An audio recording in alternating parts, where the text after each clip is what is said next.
I'm James L. Wooten. Most people know me as Jimmie Wooten, and I'm from the little town of Estill, South Carolina. I work as a bailiff at Hampton County Courthouse. July the 19th, about 9:30 a.m. in the morning, I become unconscious and fell in the restroom, and I was found in a short time later by one of the attorneys, and he immediately called 911. One of my crews received a call to respond over to the Hampton County Courthouse for a man down in a restroom. On their arrival, they found Mr. Wooten laying in the floor. They went in, identified that the patient was down, took spinal mobilization, was suspecting a fall with injuries. Upon further investigation and doing their patient assessments as they were trained, they determined that he was having a stroke and initiated a STEMI call and launched the helicopters and had fire departments start setting up LZs and making arrangements to get him to a definitive care center. So Mr. Wooten was actually very fortunate despite the fact that he had a stroke.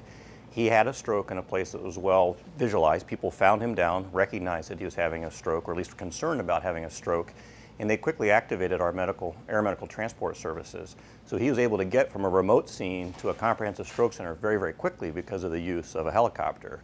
Secondly, when he got here, he was able to be evaluated very quickly by our team.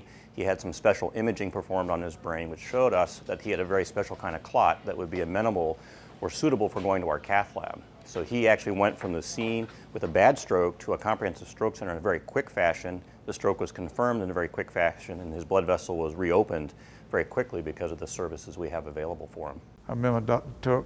coming up to my bed and said, "Mr. Wooten, you've had a massive stroke on your left side, and you have a large blood clot." I said, "There's only 3 doctors in the state to perform this type of surgery." I said, "All 3 of them is here in the room with you."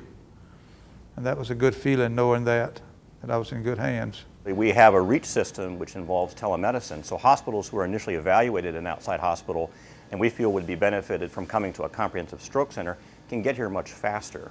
And also, because the helicopter has critical care capabilities, they're in a very safe, monitored environment, unlike, say, in the back of a BLS transport. So for these patients who are critically ill and maybe already have received TPA, they'll be in the best environment possible to bring them to a comprehensive stroke center. Well, I was in good hands all the way through. Everybody was very professional, very qualified. EMS right on up through the doctors.